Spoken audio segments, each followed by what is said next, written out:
এই শুনছো, আমাদের হৃদয়ের ছোঁয়া চ্যানেল ডায়েরির পক্ষ থেকে আমি উর্মি। আমাদের চ্যানেলটা সাবস্ক্রাইব করে আমাদের পাশে থাকো, প্লিজ প্লিজ প্লিজ।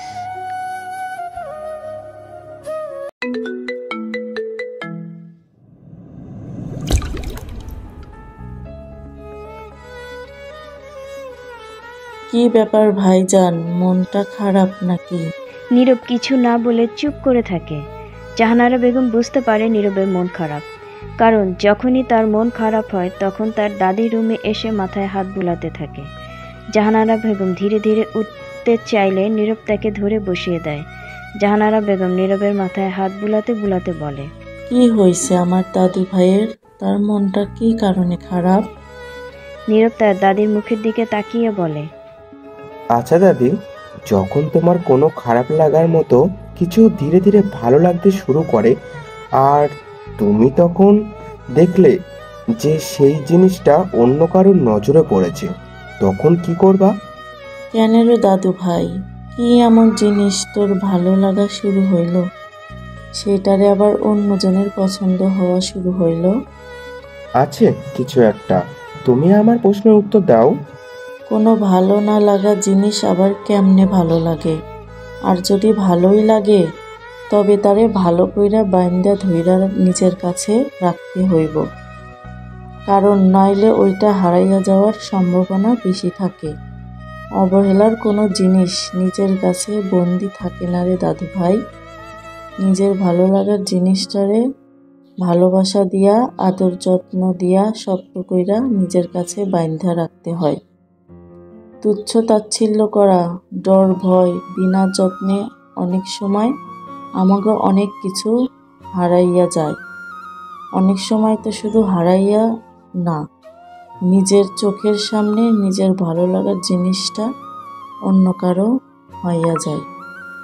নীরব তখন তার দাদুর মাথায় হাত বুলিয়ে দিয়ে বলে, দিদান তুমি ঘুমাও, তোমার শরীর খারাপ, তোমার এত রাতে জাগতে হবে না।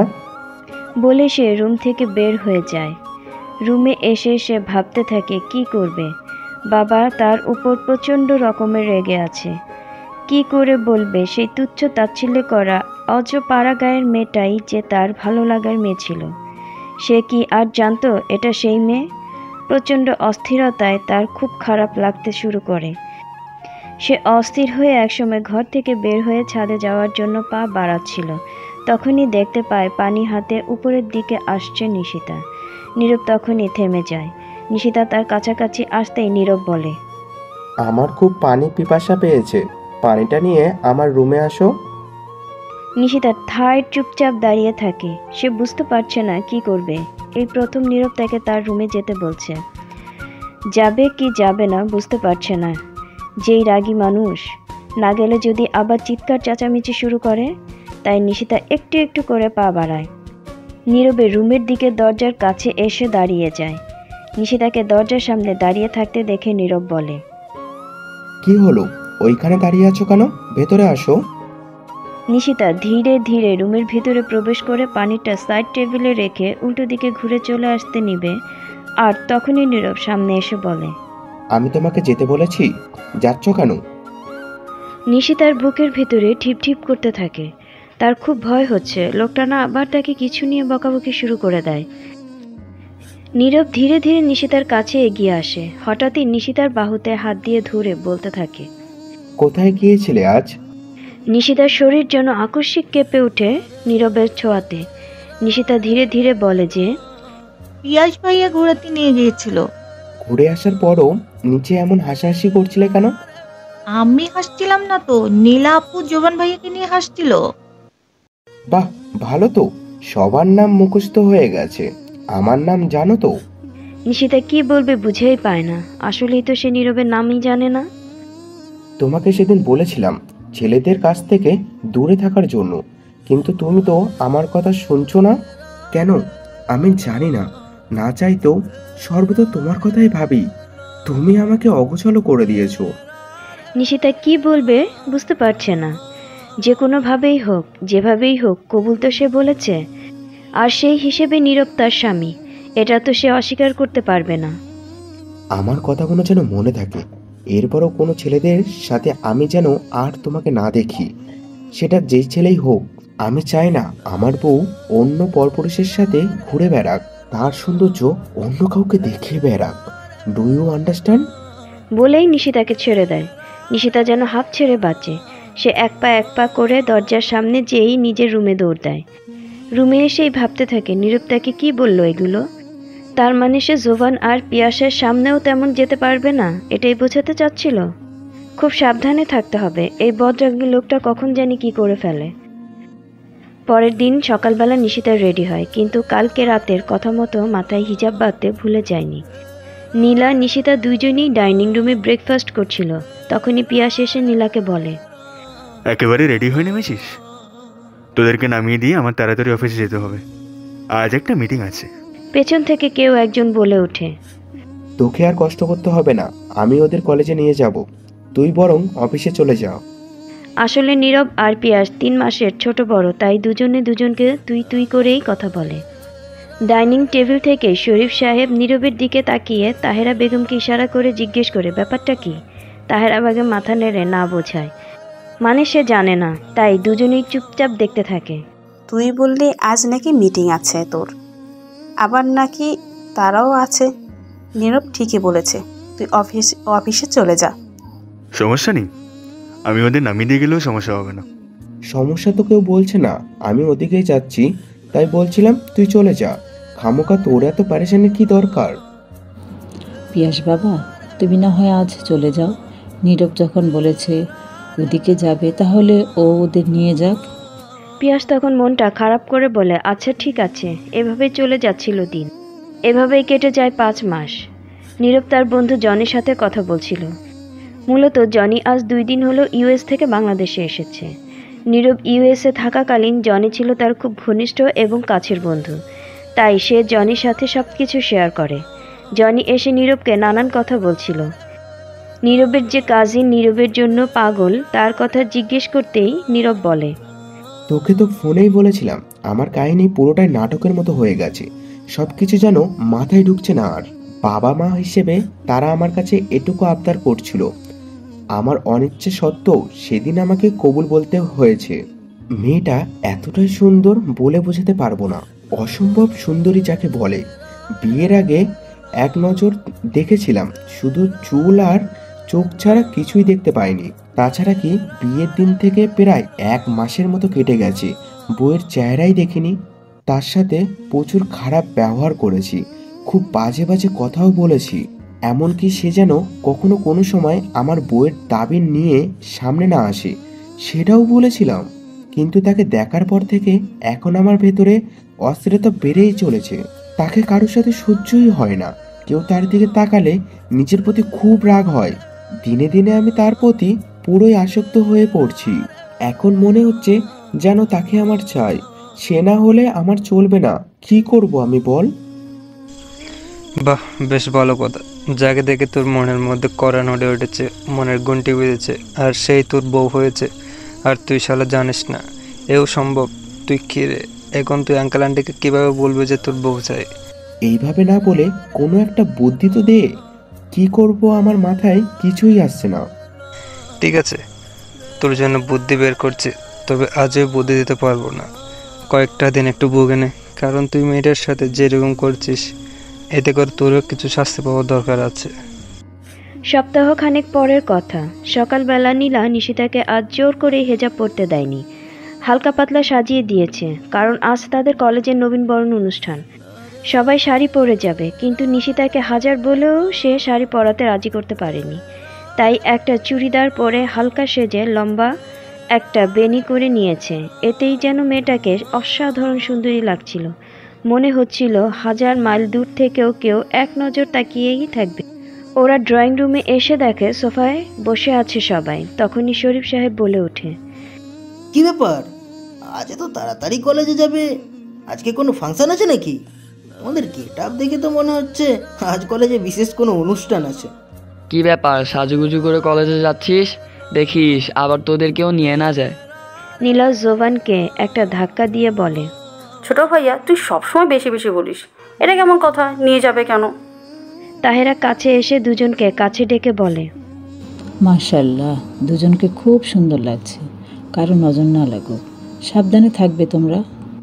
নীরব আর চোখে নিশিতাকে দেখেই যাচ্ছিল, আর রাগে রুচির মতো ফুলছিল। মেয়েটাকে কতবার করে বলেছে হিজাব ছাড়া কলেজে যেতে না, আর সেখানে মেয়েটা হেজাব তো বাঁধেই নি, আবার সেজেছে। এমনিতেই তো এত সুন্দরী, তার মধ্যে সাজ, মেয়েটাকে যেন মনে হচ্ছিল একটা পরীর মতো। সাজগোজ করার মানেটা কি বলো তো? আজ কি নীলা? আজ আমাদের কলেজে নবীনবরণ অনুষ্ঠান, সবাই কি সুন্দর শাড়ি পরে যাচ্ছে। এই নিশিতাটাকে বলেও একটু রাজি করাতে পারলাম না শাড়ি পরাতে।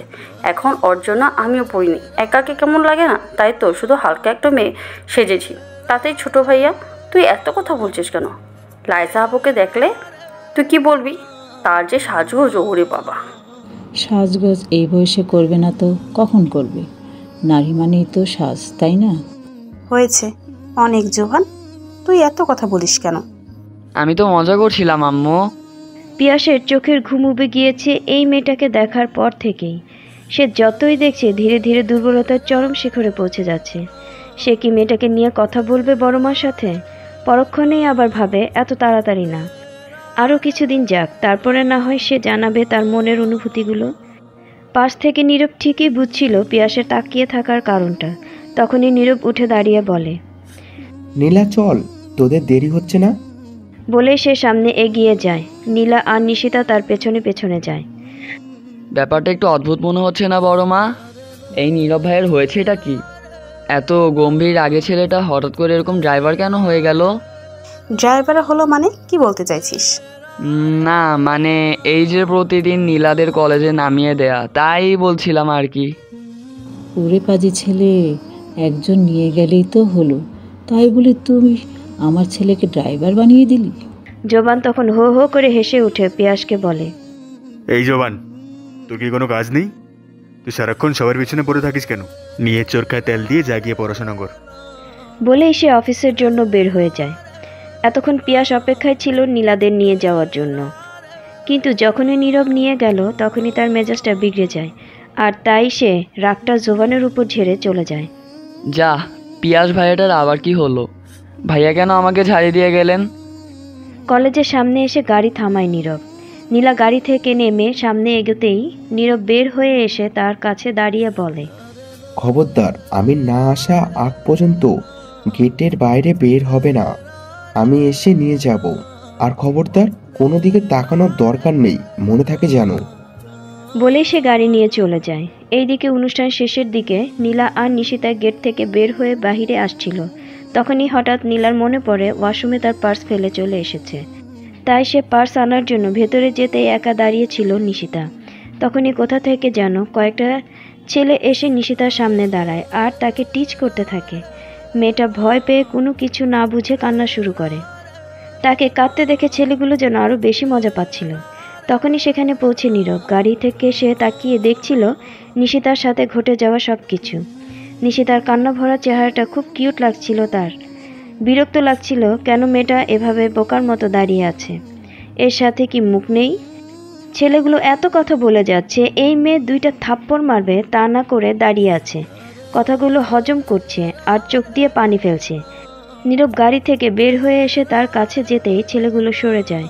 নীরব একটা ছেলের গালে কষিয়ে একটা থাপ্পড় দিয়ে বলে, মেয়ে দেখলেই তোদের হুঁশ থাকে না? হ্যাঁ, তখনই তোদের ইপটিজিং শুরু হয়ে যায়। পাশ থেকে একটা ছেলে মাপ চেয়ে বলে। নীরব নিশিতার দিকে তাকাতেই ছেলেগুলো সেখান থেকে সটকে পড়ে। নীরব নিশিতার কাছে এসে বলে, আরও নিজের রূপ দেখিয়ে বেড়াও কলেজের সবাইকে। নিশিতার মাথাটা নিচু করে রেখেছে। ওকে এভাবে চুপচাপ দাঁড়িয়ে থাকতে দেখে নীরবের রাগটা আরও বাড়তে থাকে। এক পর্যায়ে এসে নিশিতাকে খুব জোরে একটা ধমক দিয়ে বলতে থাকে, বোকার মতো এভাবে দাঁড়িয়ে থেকে চোখের জল ছড়ালে হবে? তোমার সাথে কি কোনো মুখ নেই?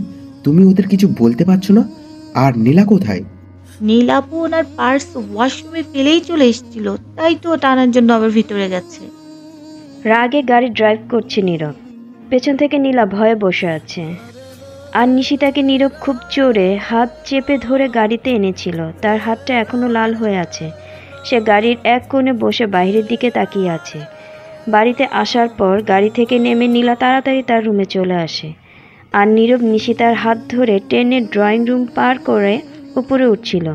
ড্রয়িং রুমে বসে থাকা সবাই যেন হতবাক হয়ে তাকিয়েছিল সেই দিকে। নীরব, কি হয়েছে? ওইভাবে মেয়েটাকে হাত ধরে টেনে কোথায় নিয়ে যাচ্ছ? হয়েছেটা কি সেটা বলবে তো? সোহানা পাশ থেকে বলে ওঠে, এই নীলাটা ওইভাবে ভয়ে দৌড়ে নিজের রুমে চলে গেল কেন? নীরব বাবা, কি হয়েছে বল, মেয়েটা ভয় পাচ্ছে কেন? নীরব কোনো দিকে না তাকিয়ে নিশিতাকে নিয়ে তার রুমে এসে দরজা ঠাস করে বন্ধ করে দেয়।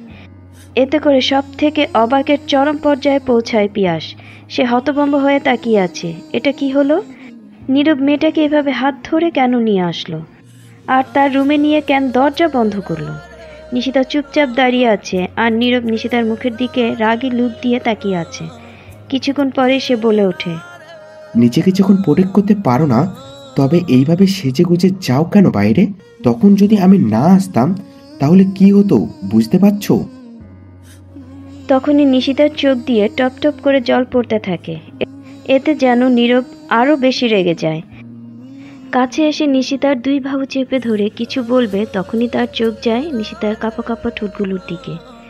ওদিকে তাকিয়েই যেন নীরবের সমস্ত রাগ উধাও হয়ে যায়।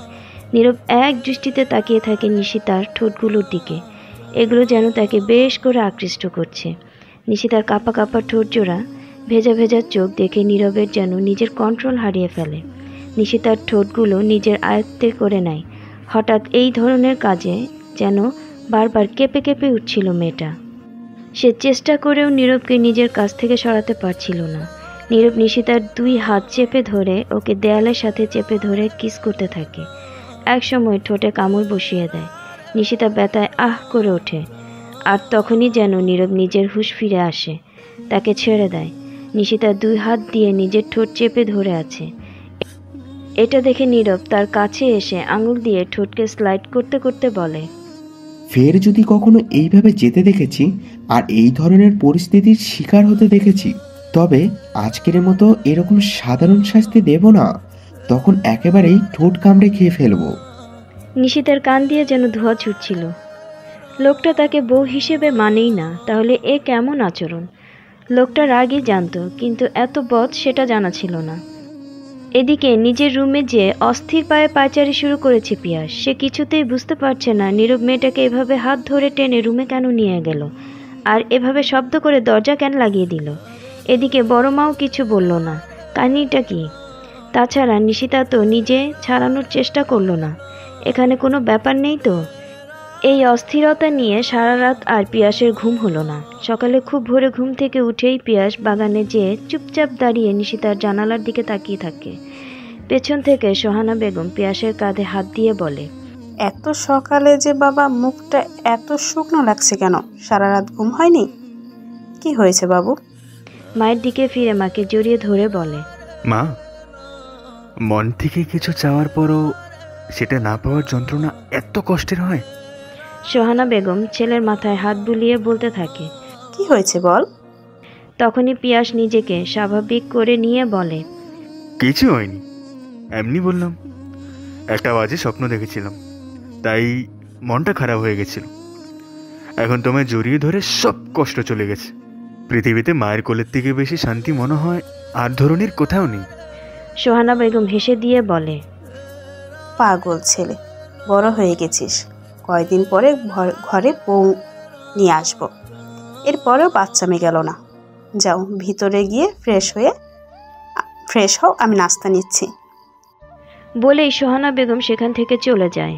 এদিকে আজ জাহানারা বেগমের শরীরটা খুব খারাপ। সবাই তাকে নিয়ে খুব ব্যস্ত। হঠাৎ করেই তিনি ভীষণ অসুস্থ হয়ে পড়েছে, আর তার সব ছেলেরা চলে এসেছে তার সামনে। ডাক্তার বলেছে এমনিতে কোনো সমস্যা না, বয়স হয়ে গিয়েছে, তাই মাঝে মাঝে এরকম হয়। দিদামণি, তুমি তো আমাদের সবাইকে একদম ভয় পাইয়ে দিয়েছিলে। মনে তো হচ্ছিল যেন। পেছন থেকে সোহানা থামিয়ে দিয়ে বলে, মুখ বন্ধ করো, মুখে যা আসে তাই বলা শুরু করে দাও নাকি? আমি তো দিদামণির সাথে মজা করছিলাম। কতদিন হয়ে গেছে দিদামণির সাথে কোনো মজা করা যাচ্ছে না, অসুস্থ থাকে বলে। তাই তো তাকে হাসানোর চেষ্টা করছি। শরীফ সাহেব হেসে দিয়ে বলে, আমাদের বাড়ির ছেলেগুলো সব বাচ্চাই রয়ে গেল। হেসে দিয়ে তার ছোট চাচ্চুকে জিজ্ঞেস করে, হ্যাঁ হ্যাঁ, চাচু লাইসা আসেনি? ভার্সিটি শেষ করে সোজা চলে আসবে। ওর একটা ইম্পর্টেন্ট ক্লাস থাকাতে আমাদের সাথে আসতে পারেনি। সেই কখন থেকে কেউ একজন দরজায় কড়া নেড়েই যাচ্ছে। ভেতর থেকে বিরক্ত নিয়ে উঠে ঘরের দরজা খুলে দিল নিশিতা।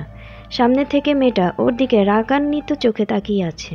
সেই তখন থেকেই দরজায় কড়া নেড়ে যাচ্ছি, কানে শোনো না নাকি? মরার মতো করে ঘুমাচ্ছ? যাও বাহিরে আমার জন্য পানি নিয়ে আসো, আর বড় আম্মুকে বলবে আমি ফ্রেশ হয়ে নিচে আসছি। অবাক হয়ে মেয়েটার দিকে তাকিয়ে থাকে নিশিতা, কারণ এই বাড়িতে আসার পর থেকে সে এই মেয়েটাকে আর দেখেনি। কে এই মেয়ে? এভাবে অবাক হয়ে তাকিয়ে থাকতে দেখে মেয়েটা আবারও বলে, ওরকম হ্যাপলার মতো তাকিয়ে আছো কেন? বয়রা নাকি? শুনতে পাও না নাকি বললাম? তখন কোনো কথা না বলে রুম থেকে বের হয়ে যায় নিশিতা। নিচে এসে গ্লাসে পানি ঢেলে উপরের দিকে পা বাড়াতেই তাহেরা জিজ্ঞেস করে, পানি নিয়ে কোথায় যাচ্ছে? উপরে একটা মেয়ে এসছে, সে বলল তাকে পানি দেওয়ার জন্য, আর আপনাকে বলতে ফ্রেশ হয়ে নিচে আসতে। পানি নিয়ে উপরে যেতে হবে না তোমার, পানিটা নিচে এসেই খাবে। আর শোনো, ও হচ্ছে নীরবের ছোট চাচার মেয়ে লাইসা, সম্পর্কে ও তোমার ননদ হয়। তুমি আমার সাথে আসো। বলেই তাহেরা নিশিতাকে নিয়ে তার রুমে যায়। বিকেলে নাস্তার টেবিলে সবাই বসা। তাহেরা আর নিশিতা সবাইকে পরিবেশন করছে। নিশিতাকে সবার সাথে বসতে বলার পরেও সে বসেনি। সে তাহেরার সাথে সব কিছু সার্ভ করছিল। এমন সময় উপর থেকে নিচে নেমে আসে রাইসা, আর এসেই নিশিতার সামনে এসে গালে এক চর বসিয়ে দেয়। চরটা এতটাই জোরে ছিল যে গালে আঙুলের ছাপ বসে যায় নিশিতার। গালে হাত দিয়ে পুরোই অবাক মেয়েটা, কেন তাকে চর দিল? নিশিতার চোখ দিয়ে টপ টপ করে জল পড়তে শুরু করে। নিশিতা ছাড়াও টেবিলে যারা যারা ছিল সবাই যেন হতবাক হয়ে যায়। রাইসা নিশিতাকে বলতে থাকে, অসভ্য মেয়ে, সেই কখন বলেছিলাম এক গ্লাস পানি নিয়ে আমাকে দেওয়ার জন্য, সেটা না করে এখানে দাঁড়িয়ে ঢং করা হচ্ছে। তখনই টেবিল থেকে শরীফ সাহেব এক ধমক দিয়ে রাইসাকে বলে ওঠে, লাইসা, এই ধরনের বেয়াদবির মানে কি? ও কেন তোমার জন্য পানি নিয়ে ওপরে যাবে? তুমি তো নিচে এসেই পানি খেতে পারো। বড় বাবা, এখানে বেয়াদবির কি হলো? বাড়ির কাজের মেয়ে বাড়ির লোকের কথা শুনবে, এটাই স্বাভাবিক না? সেই জন্যই তো আমি ওকে এক গ্লাস পানি নিয়ে যাওয়ার জন্য বলেছিলাম, আর দেখো এই মেয়ে সেটা না করে এখানে দাঁড়িয়ে আছে। সবার মাঝ থেকে পিয়াস বলে ওঠে, আচ্ছা লাইজা, ভালো করে তাকিয়ে দেখো তো, কোনো অ্যাঙ্গেলে তোমার এই মেয়েটা কাজের মেয়ে মনে হলো? আজকাল মনে হয় লাইসার চোখে কম দেখা শুরু করেছে। এত সুন্দর ফুটফুটে পুতুলের মতো একটা মেয়েকে কিনা ওর কাজের মেয়ে মনে হলো। কাজের মেয়ে হলেও কি তার গায়ে হাত তোলা কি ঠিক? আর সেখানেও তো আমাদের নিজেদের মানুষ। রাইসার এ কাজে যেন পিয়াসের মাথাটা রাগে ফেটে যাচ্ছে। মন তো চাইছে রাইসাকে ধরে কাঁচা চিবিয়ে খেয়ে ফেলতে। তাহেরা মনে মনে। চেয়ার থেকে নীলা উঠে এসে মেয়েটাকে জড়িয়ে ধরে আর বলে, তুমি আসো আমার সাথে। এ কথা বলে রাইসার দিকে তাকিয়ে একটা মুখ ভেঙচি দিয়ে নিশিতাকে সেখান থেকে টানতে টানতে নিয়ে চলে যায়। সবাই মেয়েটার জন্য এত মানে দরদ দেখাচ্ছ কেন? পেছন থেকে সোহানা এসে বলে, এটা হচ্ছে তোমার বড় ভাইয়ের বন্ধুর মেয়ে। তাহলে এখানে কেন? কারণ ওকে আমরা নিয়ে এসেছি, ও এখানেই থাকবে, এখানে থেকে পড়াশোনা করবে, আর তাছাড়া ওর আরেকটা পরিবার। শরীফ সাহেব ইশারা দিলে তাহেরা চুপ হয়ে যায়, কারণ এই মুহূর্তে এই কথাটা এখানে বলাটা হয়তো বা ঠিক হবে না।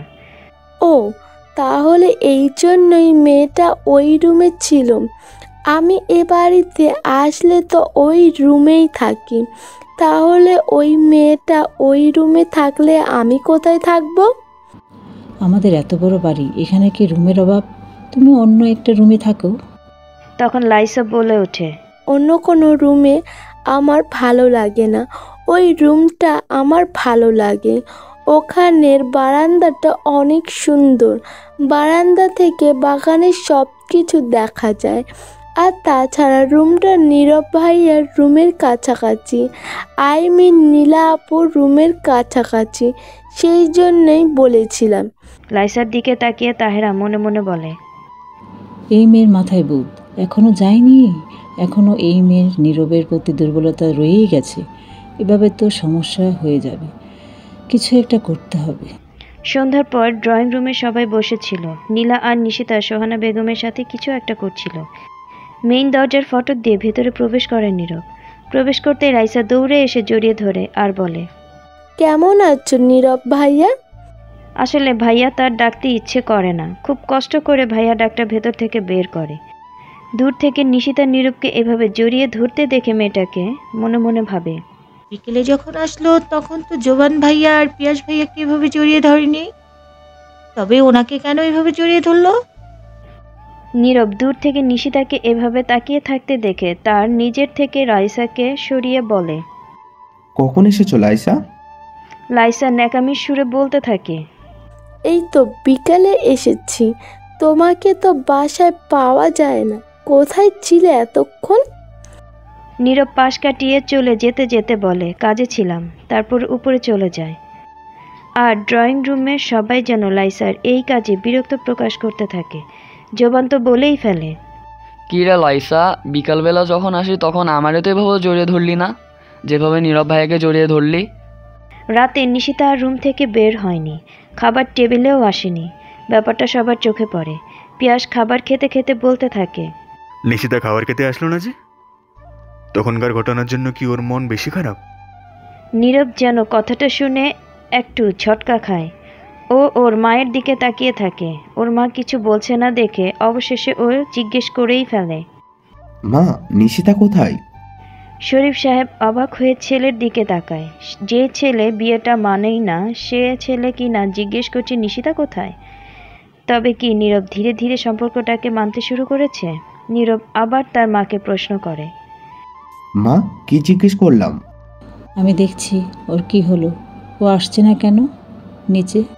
নীলা নিচে নামতে নামতে বলে, বড় মা, তোমাকে যেতে হবে না। আমি গিয়েছিলাম, ওর নাকি মাথা ব্যথা করছে, তাই শুয়ে আছে। আমি অনেকবার করে ডেকেছি, কিন্তু বললো খাবে না, ওর নাকি খেলে বমি হবে। এটা কেমন কথা? মেয়েটা রাত্রে না খেয়ে কিভাবে হবে? কিছু একটু খেলে মেডিসিন তো নিতে হবে। সবার এমন আদিক্ষেতা। তাছাড়া নীরবের এত বেশি ওই মেয়ের প্রতি ইন্টারেস্ট দেখে লাইসার যেন ভেতরে আগুন জ্বলছে। তার মনে হচ্ছে এই মেয়ের মাথার চুলগুলো এখনই ছিঁড়ে দিয়ে আসি। লাইসা মনে মনে ভাবতে থাকে, নীরবের এই মেয়ের প্রতি কেন এত ইন্টারেস্ট। পিয়াসও অবাক হয়ে নীরবের মুখের দিকে তাকিয়ে আছে। সেদিন হাত ধরে উপরে নিয়ে যাওয়া, আজকে নিশিতার জন্য এত দরদ দেখানো, ব্যাপারটা পিয়াসের কাছে কেমন যেন ঘোলাটে মনে হচ্ছে। নীরবের নিশিতার প্রতি কেয়ারিং দেখানোটা কেমন যেন অধিকার বোধ মনে হচ্ছে। আর ওর এই অধিকার বোধ দেখানোতে বড় চাচু বড় মা কেউই কিছু বলছে না। তাহলে কি এখানে কোনো রহস্য আছে? কি রহস্য আছে এখানে? আমাকে জানতেই হবে।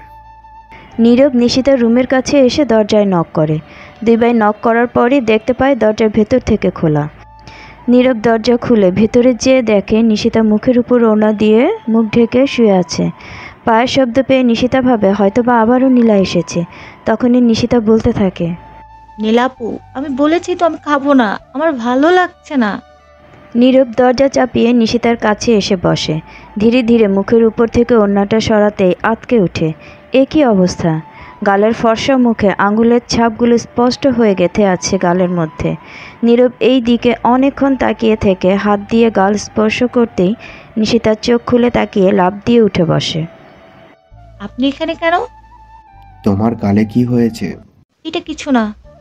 মিথ্যা বলছো কেন? স্পষ্ট তোমার গালে আঙুলের ছাপ বসে আছে। কি হয়েছে বলবা একটু?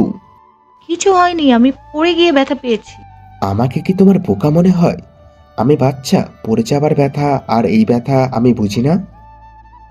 চোখগুলো লাল করে রাগী স্বরে নিশিতাকে জিজ্ঞেস করে, কি হয়েছে সত্যি করে বলো, তা নয়তো আমার চেয়ে খারাপ আর কেউ হবে না। নিশিতা চুপ করে মাথা নিচু করে রাখে। বিরক্ত এবং রাগে ঘর থেকে বের হয়ে নিচে আসে নীরব। খুব জোরে চেঁচিয়ে তার মাকে ডাকতে থাকে। নীরবের এমন চিৎকারে সবাই ড্রয়িং রুমে চলে আসে। নীরব তার মাকে জিজ্ঞেস করে, আম্মু, নিশিতার গালে কি হয়েছে?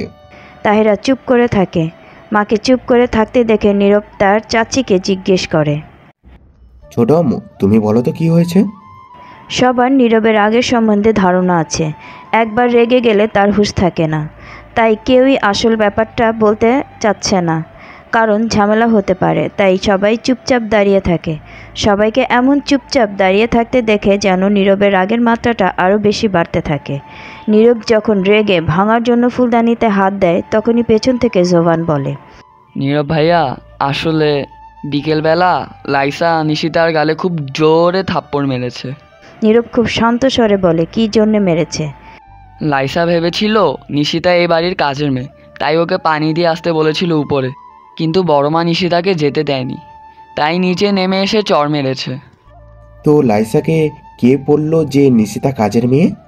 কেউ বলেনি ভাইয়া, ও নিজে থেকে বুঝে নিয়েছে। লাইসা কোথায়? তখনই তাহেরা বেগম সামনে এগিয়ে এসে বলে, অনেক রাত হয়ে গিয়েছে বাবা, এখন কোনো ঝামেলা করিস না, যা বলার কাল সকালে বলিস। নীরব ওর মায়ের দিকে তাকাতেই তাহেরা বেগম নীরবের চোখগুলো লাল হয়ে আছে দেখে সে বুঝতে পারে যে তার ছেলের কি পরিমাণে রাগ হচ্ছে।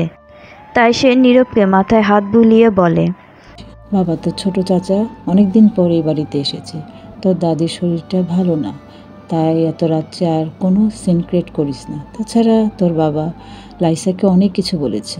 তখনই হাতের ফুলদানিটা মাটিতে আছাড় মারে উপরে চলে যায় নীরব।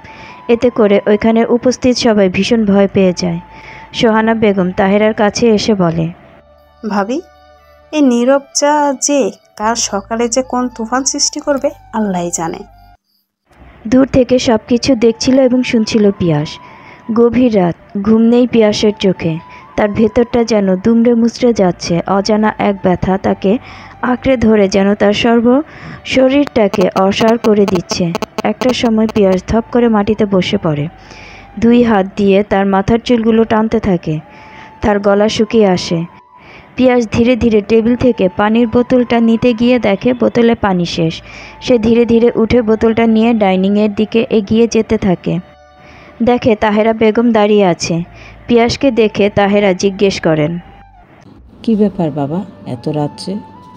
পিয়াস মুখটা নিচু করে বোতলটা দেখিয়ে বলে, বড় মা, পানি শেষ। তাহেরা বেগম পিয়াসের মুখের দিকে ভালো করে তাকিয়ে বলে, কি ব্যাপার, তোমাকে এমন দেখাচ্ছে কেন? তোমার শরীর খারাপ লাগছে? না বড় মা। পিয়াস এক ধ্যানে তাহেরা বেগমের মুখের দিকে তাকিয়ে থাকে।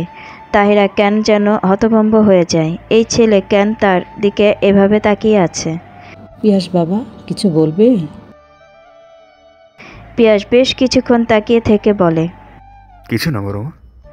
কিছু বলবো না বলেই পানির বোতলটা নিয়ে চলে যায়। এদিকে নীরবেরও ঘুম আসছিল না। সে এপাশ ওপাশ করতে থাকে। বিছানা থেকে কিছুক্ষণ পর ঘুম থেকে উঠে ড্রয়ার খুলে ড্রয়ার থেকে একটা মলম নিয়ে ধীর পায়ে এগোয় নিশিতার রুমের দিকে। রুমের সামনে যে নীরব চিন্তা করে, যদি রুম লক করা থাকে ভেতর দিয়ে, তাহলে কিভাবে ডাকবে মেয়েটাকে। নীরব দরজার সামনে দরজায় নক করবে, তখনই দেখে দরজা ভেতর থেকে খোলা। নীরবের মেজাজ বিগড়ে যায়। গাধা মেয়েটা উঠে দরজাটাও লাগাতে পারেনি। ভেতর থেকে দরজা খুলেই ঘুমিয়ে আছে। নীরব ভিতরে যেয়ে দেখে নিশিতা ঘুমাচ্ছে। নীরব ধীর পায়ে নিশিতার সামনে এগিয়ে যায়। গালের যেই জায়গাটায় দাগ হয়েছিল সেই জায়গাটা হাত দিয়ে স্পর্শ করে।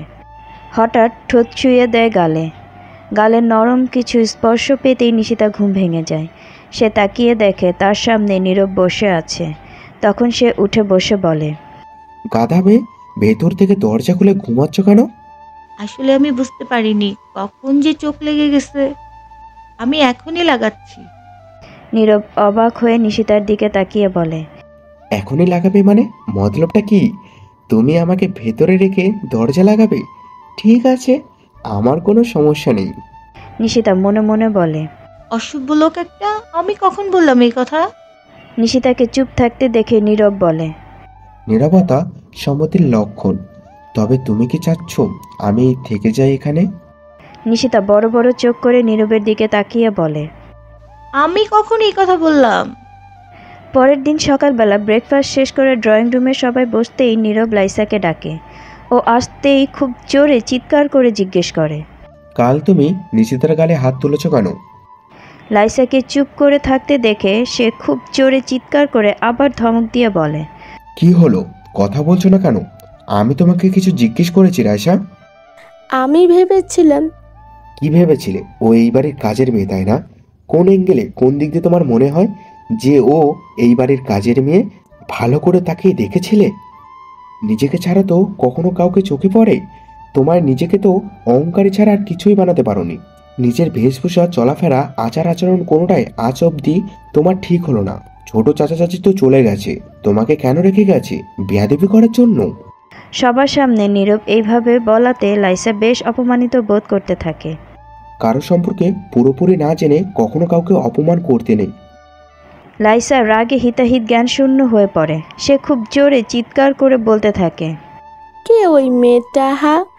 ওই মেয়েটার জন্য তোমার এত দরদ কিসের? ওই মেয়েটার জন্য তুমি আমাকে বকা দিচ্ছ, আমাকে অপমান করছো। একটা বাহিরের আশ্রিতা মেয়ে, তার জন্য তুমি আমাকে এতগুলো কথা শোনাচ্ছ? নীরব চিৎকার করে লাইসাকে ধমক দিয়ে বলে, কাকে তুমি বাইরে বলছো? কাকে তুমি আশ্রিতা বলছো? তুমি জানো ওকে? সবার দৃষ্টি তখন নীরবের দিকে। নীরব সবার দিকে তাকিয়ে দৃষ্টি দেয় তার বাবার দিকে। তার বাবা তার মুখের পানে চেয়ে আছে।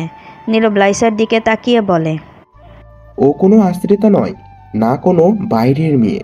নিশিতা আমার বিয়ে করা বউ। সবাই স্বাভাবিক থাকলেও পিয়ার যেন 440 ভোল্টের ঝটকা খায়। বিয়ে করা বউ? সে তো ভেবেছিল হয়তো নীরব পছন্দ করে, আর এখন শুনছে কিনা বিয়ে করা বউ। সেজন্যই তো অধিকার বোধ ছিল।